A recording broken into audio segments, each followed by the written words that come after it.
Hello students, today we will study about chapter 6. It is a small chapter, it is very easy also. The name of the chapter is physical and chemical change. Students, many changes you see around you, like burning of something, breaking of something, expansion of something, contraction, heating, boiling, many changes you see around you. All these changes has been categorized mainly in two categories, that is physical and chemical change. Some of the changes are physical change, some of the changes are chemical change. So some examples I have written here of physical change. Physical change, if we talk about definition, the definition of physical change is the change in which no new substances are formed are called physical change. Whatever changes take place, if no new substances is being formed, new substances means the property of new substance must be different. Whatever, suppose this is chalk, so if from this chalk are making two things, some new substances is being formed, so the property of the new substance will be different. So that then that is not a physical change, but if no new substances is being formed, then that is physical change. The first example I have taken, that is tearing of paper. You can take, if you will take a large piece of paper and you tear it into small pieces, so what is being changed? The size of the paper is being changed. So no new substance is being formed. Earlier also it was paper, now also it is paper, but the size of the paper has been reduced. So in this change, what is changing? That is size. Next one is also, that is breaking of wooden stick. Wooden stick, long stick can be break into small pieces. Here also size is changing. The next change is, that is change of chalk stick into chalk powder. So this chalk stick, it is a little big, but if you will crush it, it will change into form of powder. So what is happening? The big size is changing into small size. It is breaking into small pieces and change into powder. So this is, here also size is changing. If we, another example you can take, like stretching of hairband. If you stretch hairband, the size of the hairband will increase. If you press a rubber ball, then what will happen? The shape of the rubber ball will change. So the other property may be shape, change in shape. So here in list, melting of ice, freezing of water, melting, the process of changing ice into liquid, that is called melting. So melting of ice, freezing of ice, the process of changing water into ice by cooling the temperature, that is called freezing. So in these both processes, what is changing? In melting, ice is a solid, so from solid it is changing into liquid, and in freezing, water is changing from liquid to solid. So here what is changing? That is state. State of the matter is changing, means solid state, from solid state to liquid state to solid state. So here state is changing. And in evaporation, condensation and sublimation. Evaporation, these processes you may have studied in last class. Evaporation is the process of changing water into water vapor, that is called evaporation. Condensation, changing of water vapor into water again in the liquid form, that is condensation. And sublimation is the process of changing of solid into gaseous state directly without changing into liquid state. For example, changing of camphor, that change from solid state to gaseous state directly. Blue vitriol also, that change, if you will keep it in open, that will change into gaseous state. So evaporation, condensation, sublimation, in these processes also what is changing? From in the evaporation from liquid to gaseous state, in condensation from liquid state to gaseous state to liquid state, and in sublimation from solid state to gaseous state. So here also what is changing? State of the matter is changing. So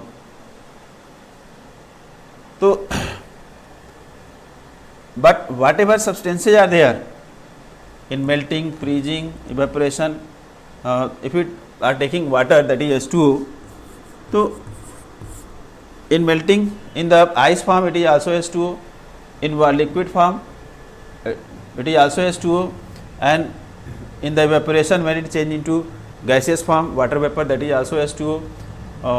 In condensation again it is changing into liquid state, that is water, and sublimation, whatever substance in change into from solid state to gaseous state. So in gaseous state also they are the same substance, but they change into gaseous form. So new substances is not being formed, only state is changing. The next example is that is heating of iron object. If you will heat an iron object in iron blade, yeah, thin any strip of iron you can take. If you will heat, then after some time that will change into red color, that will start to glow, and when you will take off from the fire, then again it will come in, it will gain its original color. So here also if we are heating, then that is changing into color. So color also can change, changing in color. So on heating, iron change into red color, and again it is gaining its original color when it is taken off from the fire. After some time when it becomes cold, then it comes in its original color.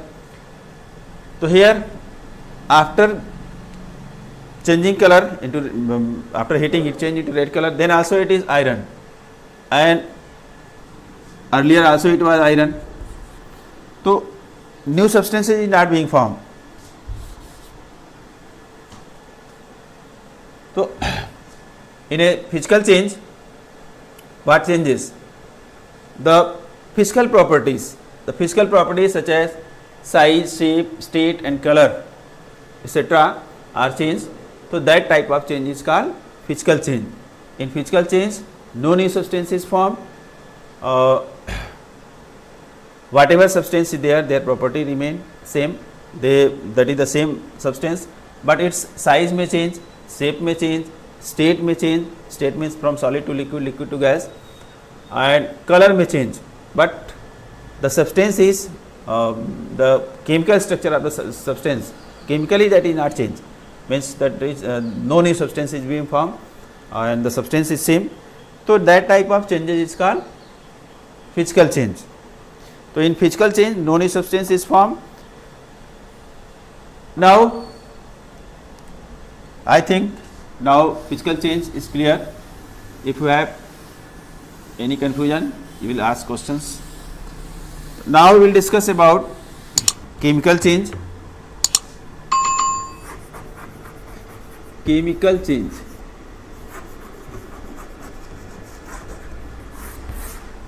In chemical change, various examples are given in your book, such as rusting of iron, burning of magnesium strip, etc. To rusting of iron,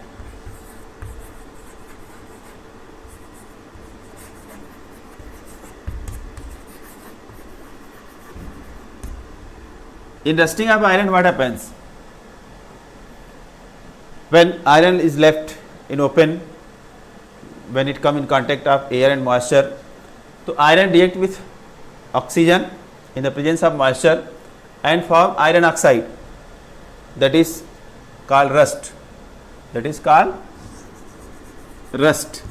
It is brown in color, means brown deposit layer is formed on the iron objects, that is called rust, that is formed by the chemical change. And this rust is not iron. Whatever property of iron is there, that property of iron is lost. This rust, whatever brown layer is there, that is iron oxide, that is not the iron. Its property is absolutely different from the iron objects. Means here new substance is being formed. So that is iron oxide, new substance is being formed. So this is rusting of iron is a chemical change.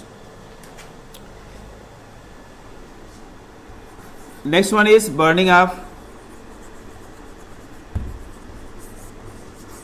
magnesium,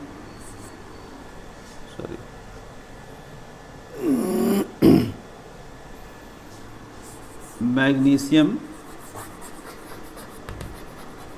strip. This activity I will show you in lab when we will come to school. So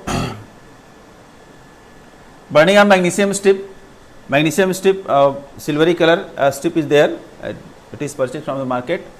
When it is burnt, this magnesium strip, when it is burnt, it burns with dazzling light. When it burns with dazzling light, as you burn that in the Diwali, whatever that you burn, firecrackers etc. So firecrackers explode and that sparkle burns with dazzling light. A stick comes that you burn with, that gives light only.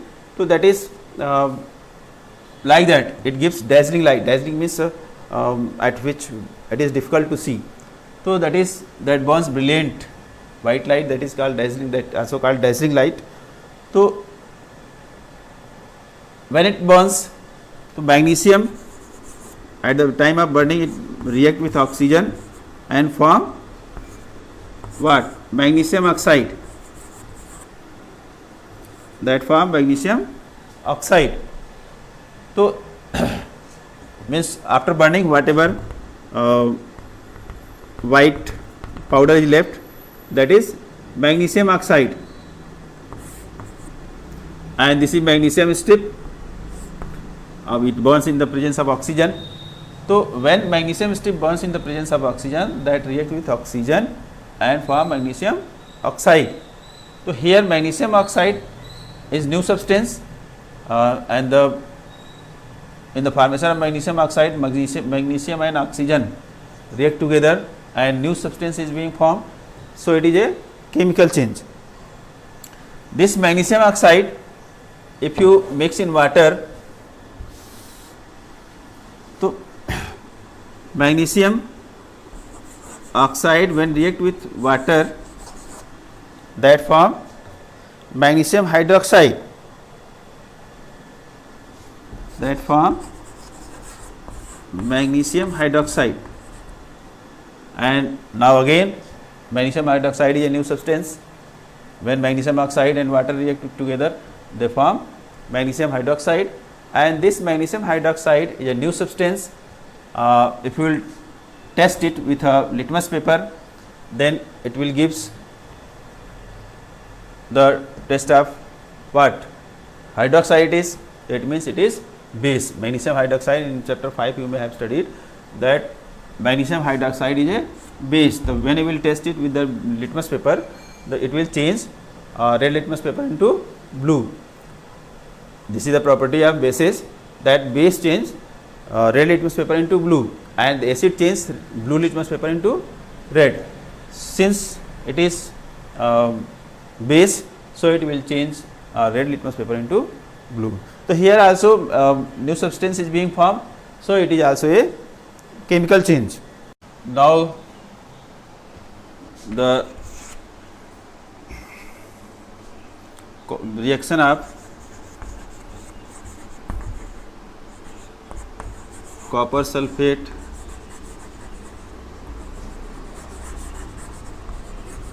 and what?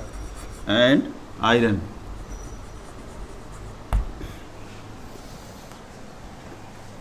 For this we will prepare a solution of copper sulfate in water in 1 cup of water, copper sulfate solution,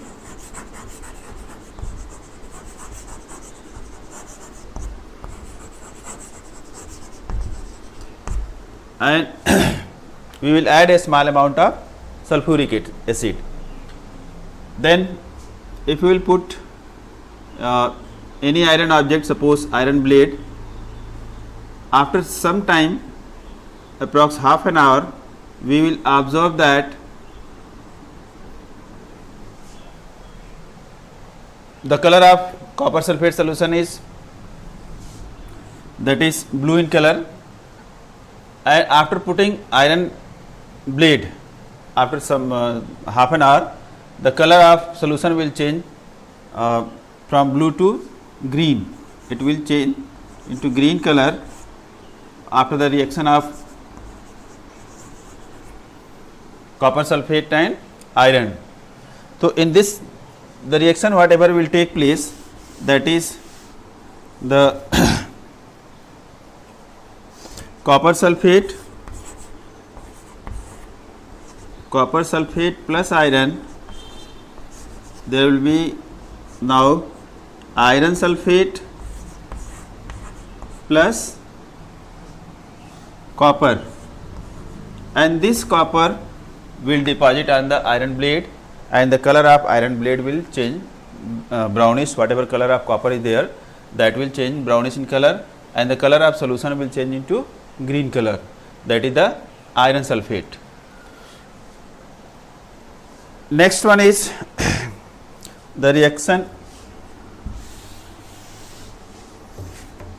between vinegar and baking soda. Baking soda is sodium hydrogen carbonate, and vinegar have acetic acid. When we will take a small amount of acetic acid, means vinegar, in a test tube, and if we will add a pinch of baking soda, so bubbles will come out with hissing sound, and that bubbles come out, that is because of evolution of carbon dioxide gas. Whatever reaction will take place, that is acetic acid plus, that is vinegar, plus baking soda, that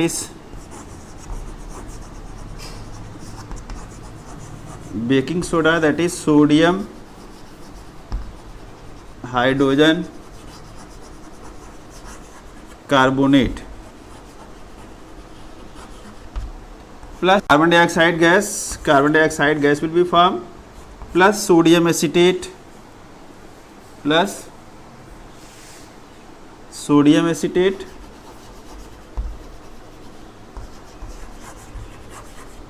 and plus water.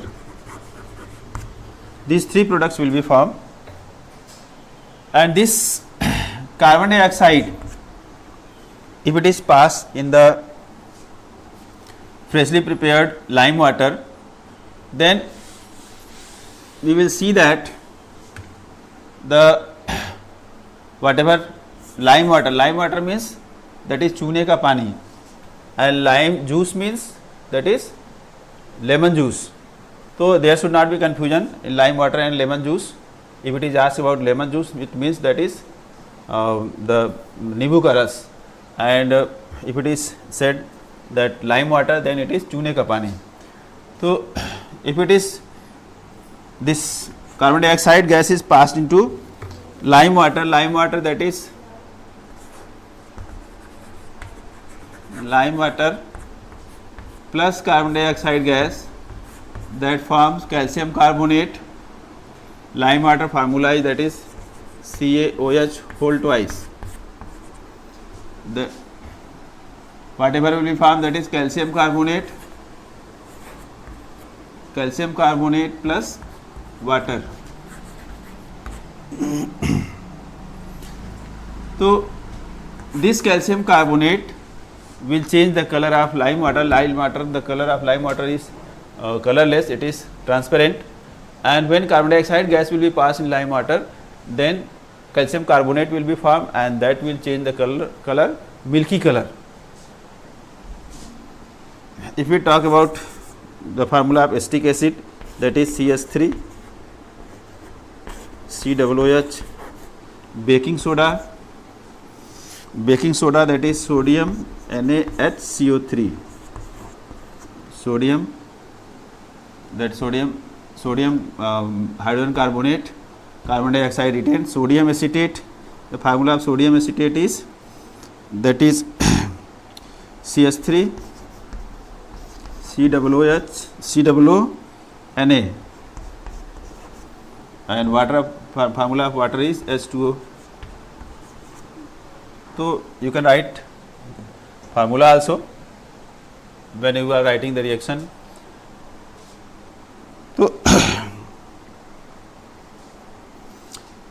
vinegar when react with baking soda, have acetic acid, and that react with baking soda, that is a base, this is acid. Then carbon dioxide gas is formed, and sodium acetate and water is formed, and this carbon dioxide gas, if it is passed in lime water, then calcium carbonate is formed, that turns the color of solution milky. Next one is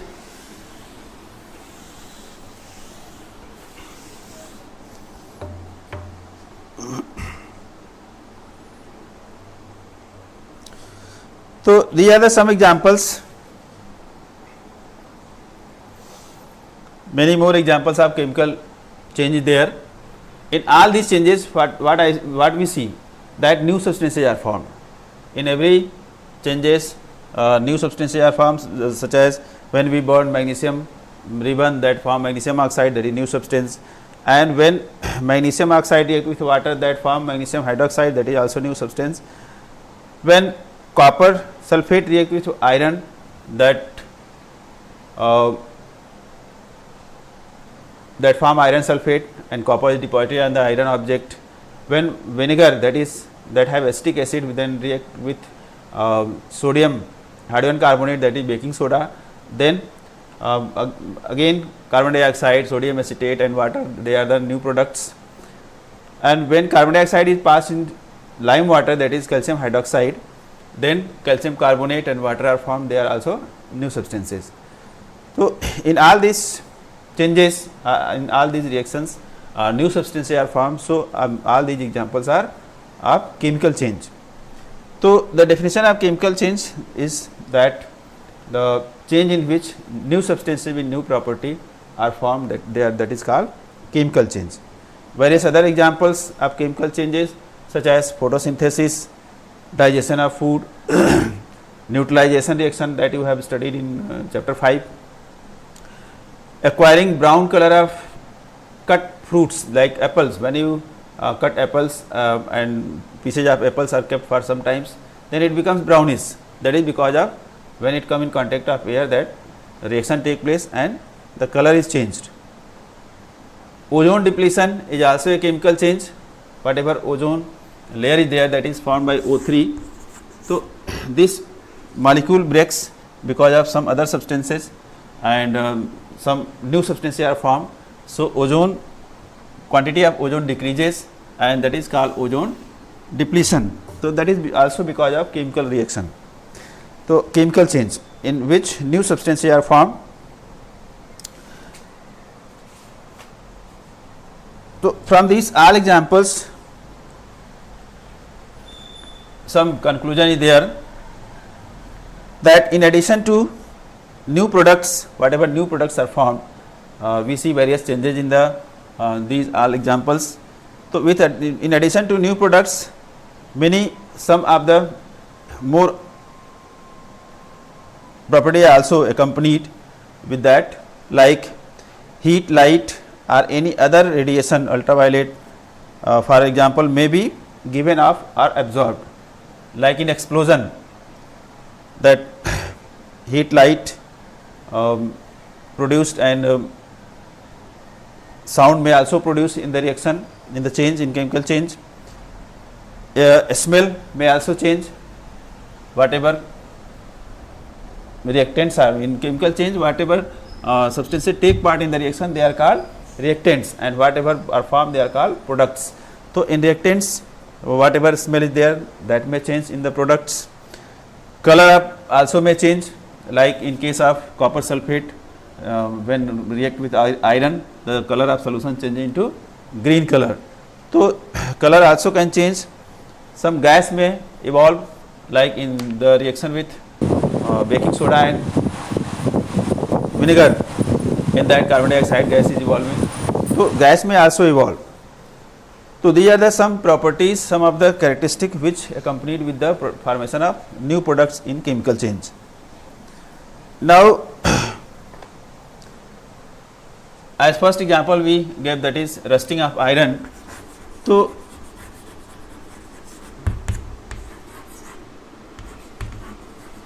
for rusting of iron, what are required? Moisture means water and oxygen. These two things are required, they are essential for the rusting. And rusting, that is the corrosion of iron, in which a brownish layer is deposited. That brownish layer is not iron, that is iron oxide. So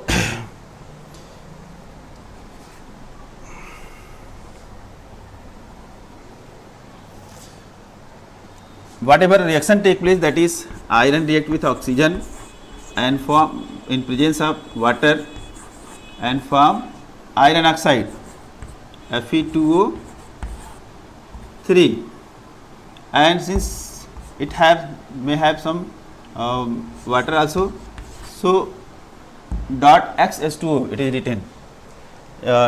In some book you may get formula of rust. This is the rust. So hydrated rust. So in that quantity of water vary, that is not fixed, so it is written XH2O. In some book it is not written also, only Fe2O3 is given, that is the formula of rust. So if you are writing this, then also correct. If you are writing Fe2O3, then also it is correct, because water do not react, water do not take part in the reaction, that work as a catalyst. Catalyst only increase or decrease the rate of reaction. So for the protection of iron, because of iron, a huge loss of the country is there because of corrosion of iron. In coastal areas, whatever ships are there, they always are in the contact of water and moisture. Whatever salty water is there, that enhance the rate of rusting. So because of presence of a lot of moisture, rusting in coastal area is faster than in desert area, because in desert area very less rainfall take place and very less moisture. Although oxygen at both places are same, but the quantity of moisture vary. In coastal area a lot of moisture is there, in desert area very less moisture is there. So rate of rusting in coastal area is faster than in desert. So because of rusting, whatever iron goods are there, they corrode and they become useless, and loss of iron is also there. So we use various measures to prevent it. The measures for preventing rusting. First measure, very common measure, that can be painting and greasing. Painting and greasing means that form a layer, a coat of paint or grease is formed on the iron objects, on the surface of iron objects, and that cut off the contact between the moisture and oxygen from the iron object. So if iron object is there, so oxygen and moisture do not come in contact because of a thin layer of paint or grease. So, and in the absence of oxygen and moisture, rusting will not take place. So that prevent the rusting, that decrease the rusting. The other methods, that is galvanization. In galvanization,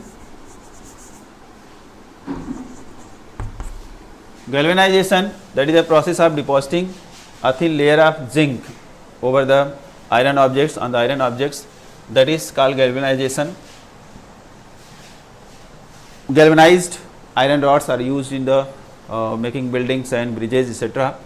So iron rods are galvanized to prevent them from rusting, so that if they are used in buildings and bridges, they may not rust and they may last longer. So that galvanization also prevents the process of rusting. Electroplating is also electroplating, a thin layer of chromium and other substances are deposited with the help of electricity, that is called electroplating. As electroplating is done, chromium electroplating make the articles shiny and that make it corrosion resistant. Electroplating is done on our ornaments also, that is that is not for the purpose of prevent it from rusting, because gold do not rust, but that means whatever cheap jewelry are there, means on that gold layer is deposited, that is also by the process of electroplating to make the ornament shiny. So other is alloying. Alloying is also a method of prevent the iron objects from rusting. In alloying, two or more metals, non-metals are mixed together and form a new material, and that is used for making articles. So that becomes corrosion resistant and that may become hard also. So alloying is also a measure of, for example, in stainless steel, iron, carbon, chromium, nickel, manganese, these all are mixed together and that forms stainless steel. Stainless steel is hard, that is corrosion resistant, that do not corrode, and that is scratch free also, scratch do not occur on that, and the objects made from the stainless steel. So these are the various methods by which rusting of iron is protected. Iron objects are protected by these methods. Now the last topic of the chapter is, that is crystallization.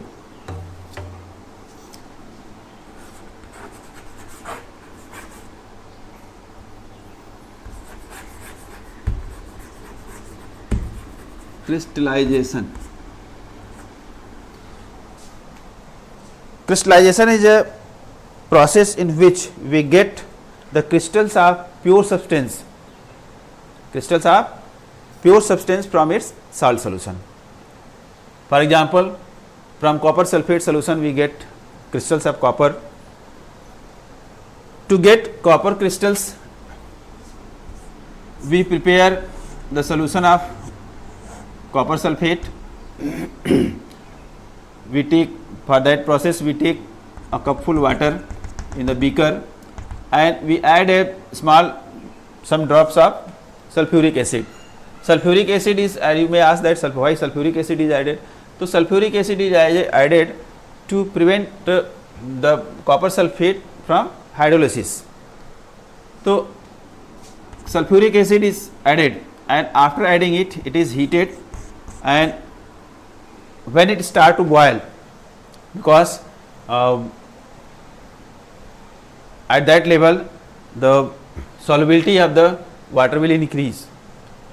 Solubility means amount of substance whatever can be dissolved in a unit amount of solvent, that is called its solubility. So solubility of water will increase, and when it start to boil, then we add the copper sulfate powder and we stir it. With adding copper sulfate powder, we continuously stir it, and we add some more copper sulfate and then again stir it. When that dissolved, then again we add some copper sulfate powder and we stir it till no more copper sulfate powder may be dissolved. When it start to deposit at the bottom and that do not dissolve furthermore, then we stop dissolving the copper sulfate powder and we take off from the burner and we filter the solution, so that whatever solid particles are deposited at the bottom of the solution, they may be removed. Only solution may be left in the beaker. So we leave it for some times to get it cool without disturbing it. Without any disturbance, we keep it aside so that it can get cool. And after cooling, when it become cold means at normal temperature, at room temperature, then we can see the crystals of copper sulfate at the bottom of the beaker. Crystals of copper sulfate deposited at the bottom of the beaker.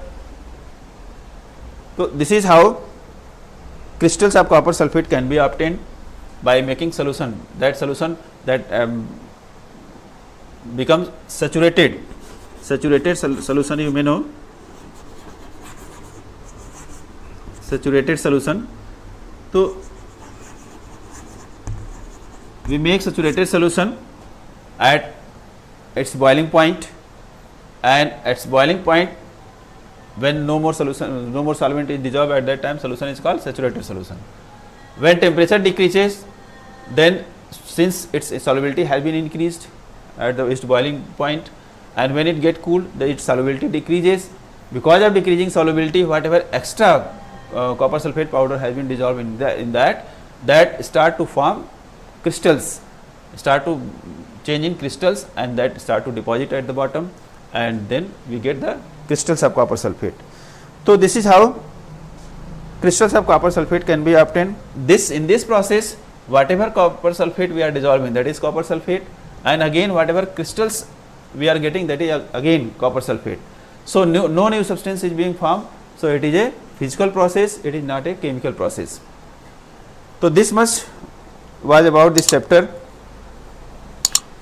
Thank you.